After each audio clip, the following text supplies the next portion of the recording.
दोस्तों, आपका गोपालाजी का नमन। अगर गुह्य विधाओं में मंत्र की बात करते हैं, यंत्र की बात करते हैं, तंत्र की बात करते हैं तो बहुत कुछ मिलेगा। मंत्र हैं, यंत्र हैं, फिर उसके बाद में महायंत्र है, महातंत्र है, महायंत्र है। महायंत्र महातंत्रों में देखा जाए तो 3 ऐसे उपक्रम हैं, अगर उनको फॉलो करें तो मैं समझता हूं किसी चीज की कमी नहीं रहेगी। एक ओम, ओंकार, स्वस्तिक और राम का नाम, ये 3 चीजें आपको मिलेंगी। देखिए, गीता में भी कहा गया है ओम एक ब्रह्म अक्षर माना है ओम को। जो इसका सतत जाप करता हुआ, इस नाम स्मरण करता हुआ देह को त्याग करता है, वो परम गति को प्राप्त होता है। ये सत्य है और पुनः पुनः सत्य है। मृत्यु समय में मुमुष शरीर पूर्णतया अपने वश में नहीं होता, क्योंकि बहुत सारी हमारी काम वासना है जो उसको जकड़े रहती हैं। ऐसे में ध्यान रखा गया और जो हमारे ऋषि महर्षि हैं, हमारे जो शाश्वत ग्रंथ हैं, उसमें ओंकार को बहुत ही फलदायक बताया।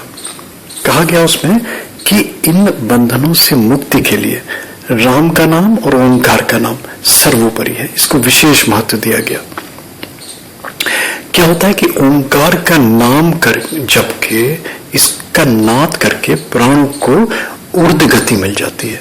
और क्या होता है, जो हमारे प्राण हैं वो हमारे ऊर्ध्वगामी हो जाते हैं, ब्रह्मरंध्र से निकलते हैं। ये एक अपने में गति है। राम का नाम शब्द विस्फोट के सिद्धांत अगर देखे जाएं तो प्रत्येक अक्षर के उच्चारण से एक विशेष प्रकार का आभा मंडल उत्पन्न होता है, पैदा होता है। त्रिकालदर्शियों ने, महर्षियों ने अपनी ऋतुम्बरा प्रज्ञा के द्वारा जब इस तत्व का अनुभव किया, तब इन्होंने पाया कि इन सब में राम का नाम विशेष प्रभावकारी है। ओम को लिया, स्वस्तिक का रूप ही ओम है। इसको अगर मात्र यंत्र के रूप में, ताबीज के रूप में, गंडे के रूप में धारण कर लिया जाए तो वे फलदायी होते हैं, इसमें कोई शक नहीं। सकारात्मक ऊर्जा जनरेट करने वाले 3 स्रोत, महास्रोत, इनको साइंटिफिकली भी प्रूव किया गया। जो इनकी मापन यूनिट है, इनको नापा गया, बाकायदा नापा गया लेबोरेटरी में इनको। जो इनकी मापक यूनिट है, इकाई है, बोविस, वो सब इन्होंने देखा। जो फेंगशुई के आइटम्स हैं, जो और मंत्र यंत्र तंत्र हैं, और विग्रह हैं, तरह तरह के विग्रह हैं, भरे पड़े हैं, आप देखेंगे तो आपको मिल जाएगा। मगर इनमें जो छाटे गए, उसमें देखा कि जो चीनी कछुआ है, ओरिजिनल चीनी कछुआ, उसकी जो नाप आई वो आई 100 बोविस। इसके बाद में फिर लाफिंग बुद्धा को लिया गया। लाफिंग बुद्धा की जो नाप आई वो आई 500 बोविस। ओंकार प्रतीक को लिया गया, उसका चाहे चिन्ह हो, चाहे उसका उच्चारण हो, चाहे नाद हो, इसमें जो ऊर्जा उत्पन्न हुई वो थी 70,000 बोविस। इससे कहीं अधिक 1,00,000 बोविस नापी गई स्वस्तिक की। और जब राम नाम का उच्चारण किया गया, राम नाम के तत्व को, मर्म को प्रकट किया गया, तो पता चला कि जो इसकी ऊर्जा है वो 10,000 बोविस पाई गई। तो इससे अंदाज लगाया जा सकता है कि इन सब में, महाशक्तियों में, महायंत्रों में, महातंत्रों में राम नाम सर्वोपरि है। ये मर्म तुलसीदास जी ने बहुत स्पष्ट शब्दों में बयान किया।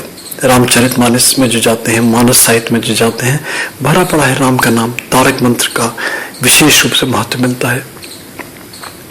एक प्रकरण याद आ रहा है, किसी व्यक्ति ने तुलसीदास जी से पूछा कि मुझे मंत्र, यंत्र, तंत्र की शक्ति बताई जाए।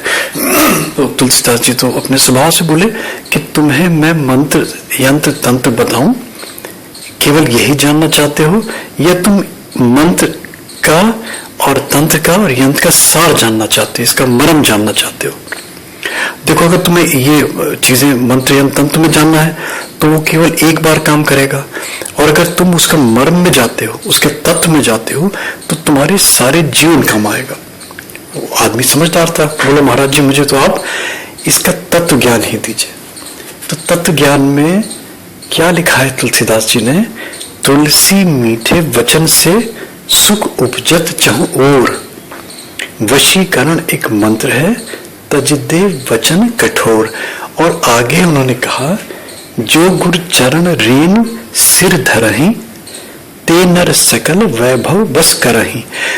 ये सार, ये मर्म, ये तत्व जिसने जान लिया, तो जो महाशक्तियां हैं, महायंत्र महातंत्र, उनसे भी कहीं अधिक बड़ा ये जो तत्व दो शब्दों में महाकवि तुलसीदास जी ने किया, इसको जिसने समझ लिया, इस मर्म को जिसने समझ लिया, इस तत्व को जिसने समझ लिया, इसी तरीके से अगर इन तांत्रिक साधनों के, उपसाधनिक साधनों के मर्म को, तत्व को समझ लिया जाए तो वारे नारे हो जाते हैं। और फिर वो क्या है, वो टेम्परेरी नहीं होता, वो अस्थाई होता है, सारे जीवन काम आता है, और जीवन के बाद के जीवन में भी काम आता है, निश्चित है।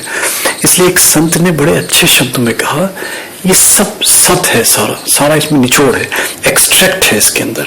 उन्होंने कहा कि 4 वेद 6 शास्त्र में बात मिली है दोए, सुख दीने सुख होत है, दुख दीने दुख होए। बस यही मर्म है, यही तत्व है। जिसने इसको जान लिया उसके वारे नारे, और फिर मंत्र यंत्र तंत्र बहुत ही छोटी छोटी लगने लगती हैं। थैंक यू, थैंक्स दोस्तों फॉर हेयरिंग गोपाला जी।